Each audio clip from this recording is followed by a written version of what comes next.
Alright, let's go through this one more time. Don't get mad at me for repeating myself, because through repetition we learn. Repetition's good. We learn through repetition. Let me go ahead and put a few things else on here. Okay, so let's go ahead and repeat again the things that we need to before we start writing the novel, before we even start plotting. We need our goal, and again I'm just going to go through with the example story that we got. Goal is Jack's revenge on the rapist, and again his goal is going to not be met, but because he's going to have a self-revelation, so we need a revelation. Self-revelation. We need desire. The desire line, in this case, this story's desire is revenge, so it's a revenge story. Basically, your desire line, which will determine your plot, is the type of story you're writing. So if my desire is revenge, it's a revenge story. If my desire is love, it's a romance story. So the desire will determine the type of story. So the next thing that we need then, if we have goal, revelation, desire, is we need the need of the main character. And so his need is twofold, and you always want twofold needs. It really makes your story better. It'll make your novel better, make your character more fleshed out, make the story more fleshed out. So he has a physical need, which is justice. He wants justice served, and he has a psychological need, which is peace. Jack needs to come to peace, come to grips with the rape of his sister. This need, or these needs, lead to his desire. You want that. You want it to be organic. You don't want it to be artificial. This adds realism. It makes a story powerful. So having the needs lead to the desire leads to the goal. This is all organic, and that's what you want. So his need for justice and his need for inner peace to come to grips leads to his desire to get revenge, because he believes, he doesn't have to be right. In this case, he's not right, but he believes that if he kills or gets revenge, beats him up really bad, or kills the rapist, that he will come to grips. He will have peace, and he will have justice served, because the cops can't find him. So justice is not being served. That pisses him off, because he's like, hey, cops are not doing your job. And so that leads him to take matters in his own hands, because he's going to get justice, and he's going to come to grips. He's going to find peace his own way. So he becomes a vigilante. So he becomes kind of an anti-hero. So he goes out, and so anyway, you see how all that works together. Now, his peace, his desire for peace and justice, or his need for peace, leads to one of his weaknesses, a temporary fix, which is drug addiction. He takes Valium, and he feels better, temporarily. But the drug addiction leads, notice this is all organic, one leading to the other, chain of events. Chain of events are good. So his drug addiction leads to his anger problem, which leads to his abuse. He becomes abusive to people. This is good, because when he changes, it's going to make him that much more likable. But you don't want to give him such bad weaknesses that he becomes an unlikable character. So I need to give him a lot of cool strengths. He's funny, he's quirky. He needs to be likable, a really cool character. Otherwise, people don't want to read about him.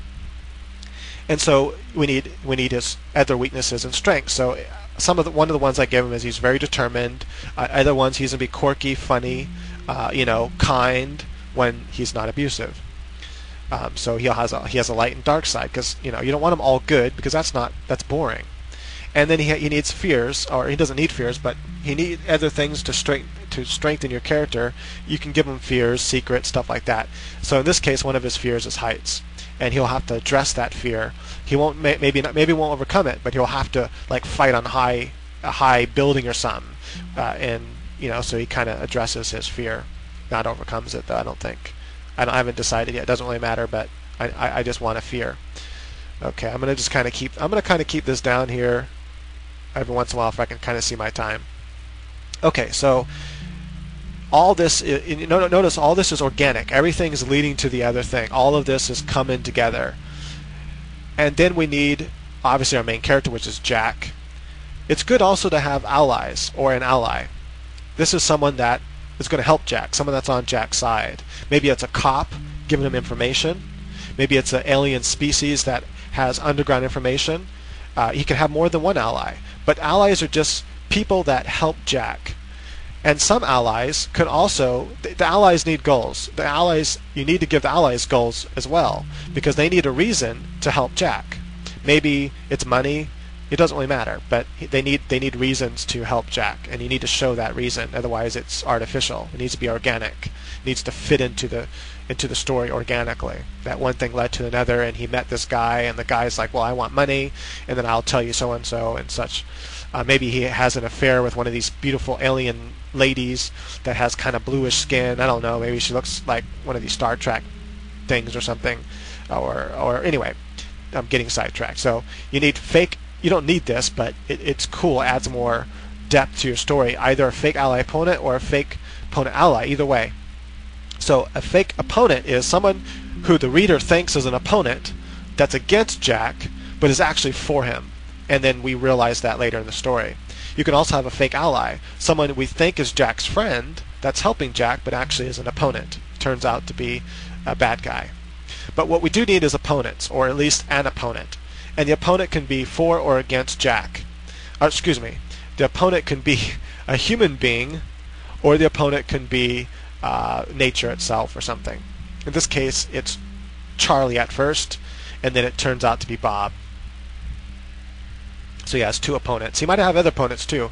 Maybe something happens and the police force is after him because he's breaking the law, and now he has to deal with that. This will all come into conflict, but you need opponents. So I've only decided on two opponents so far. Another opponent I might decide on is some type of gang members or police force that just kind of get in his way and make it more difficult to reach his goal. Okay, another thing that we need before we get started is story world. And I can actually mention that one last, but I'll mention it now because story world could help the theme sometimes. And we'll need foreshadowing. So you'll need to think of that when foreshadowing really is not something you need right now. Foreshadowing is something you start doing in your plotting. But I put it there anyway. Okay, we need story world. In this case, my story world is a foreign planet that is very much like Earth. It's a little bit more futuristic than Earth, has more futuristic technologies, and has a couple species on it.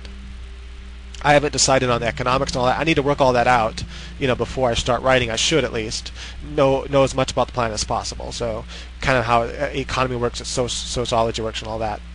Okay, the other thing we're going to need is conflict. So that will come into plotting, but we know we're going to need conflicts.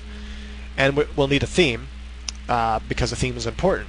And we've decided that the theme is that revenge doesn't make you feel better. Revenge doesn't give you inner peace.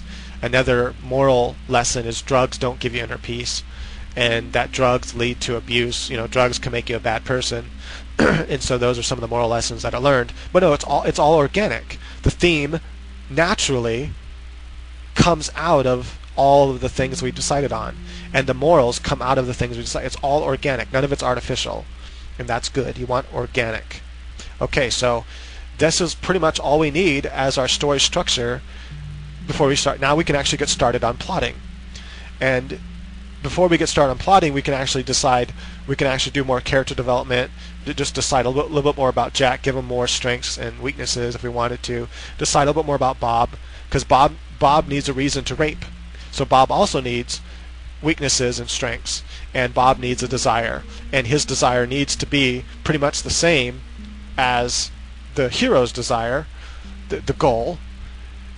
But you can't really do that in this story, so what are we going to do? Rather, it's going to be then to obstruct him to reach his goal. Bob is after himself. Bob wants to save himself. So Bob's goal is similar to Jack's. Jack's is to find the rapist. Bob's is to make Jack not find the rapist, that is himself. So Bob throws him a loop and makes him think it's Charlie, but it's actually not Charlie. So Bob's desire is to thwart off Jack because he wants to save himself. But notice they're interlinked, and it's organic. It makes sense in the story. It's not artificial. Jack wants to find the rapist. Bob wants to save himself, wants to prevent Jack from finding him, that is the rapist. Alright, so we'll go ahead and continue on with the next video.